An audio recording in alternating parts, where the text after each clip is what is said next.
06021382530073. Di sini saya akan mempresentasikan PPT saya mengenai gaya hidup sehat di tengah kesibukan kuliah.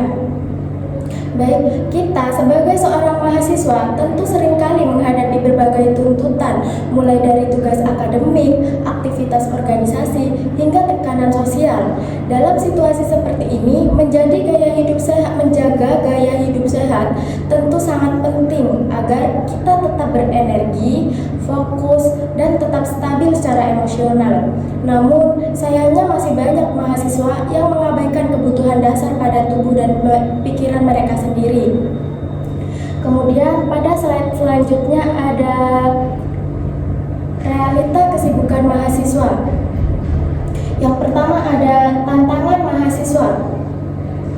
Di tengah padatnya aktivitas akademik dan sosial, tentu saja mahasiswa seringkali menghadapi tantangan dalam menjaga kesehatan mereka sendiri. Padahal, gaya hidup sehat sangatlah berpengaruh untuk mendukung produktivitas, konsentrasi, hingga kesejahteraan secara menyeluruh.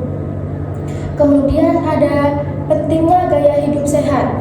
Gaya hidup sehat ini merupakan pola yang mencakup kebiasaan makan makanan yang bergizi, tidur yang cukup, hingga olahraga yang rutin.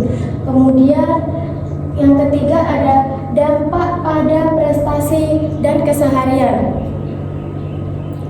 Dampak pada gaya hidup sehat ini berdampak langsung pada prestasi dan aktivitas keseharian kita.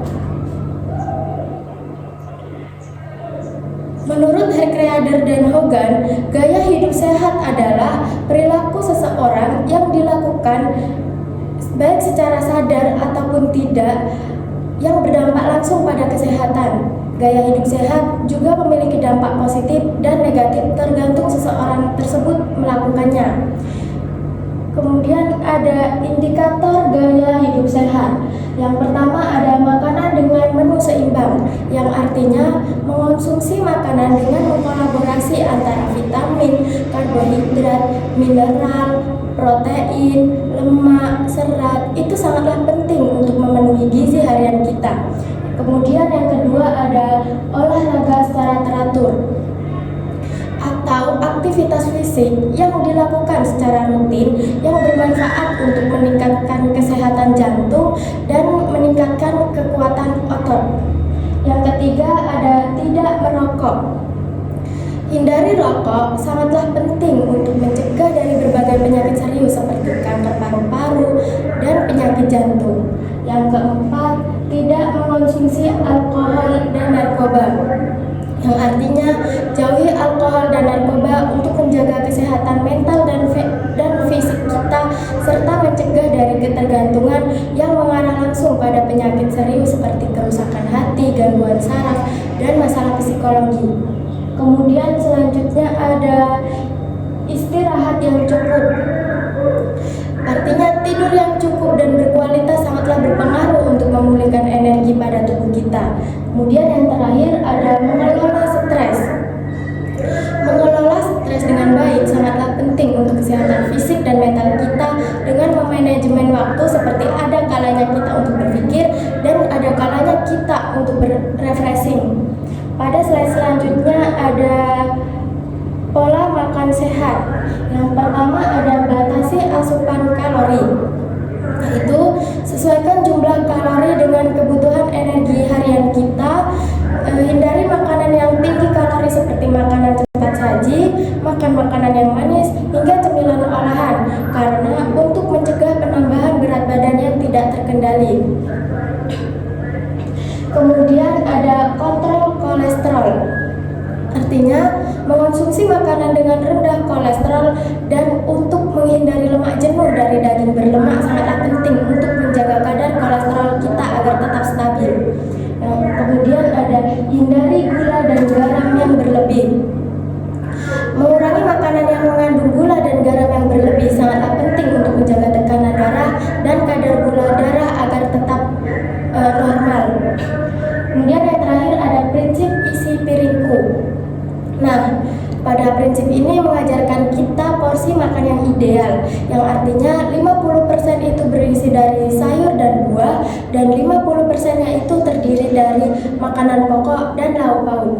Kemudian pada slide selanjutnya ada latihan fisik untuk kebugaran.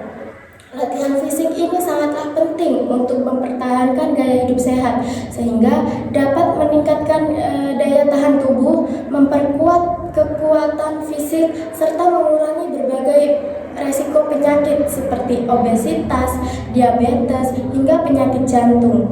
Ada beberapa penyakit yang ada beberapa jenis-jenis latihan yang dianjurkan. Yang pertama ada skipping. Skipping berguna untuk meningkatkan daya tahan tubuh. Kemudian ada push up. Push up untuk menguatkan otot. Kemudian ada lari. Lari untuk meningkatkan kecepatan dan daya tahan jantung. Kemudian ada squat. Squat untuk melatih kekuatan dan kelincahan tubuh. Kemudian yang terakhir ada split. Split untuk meningkatkan fleksibilitas dan mobilitas. Kemudian pada slide selanjutnya ada manfaat menerapkan gaya hidup sehat.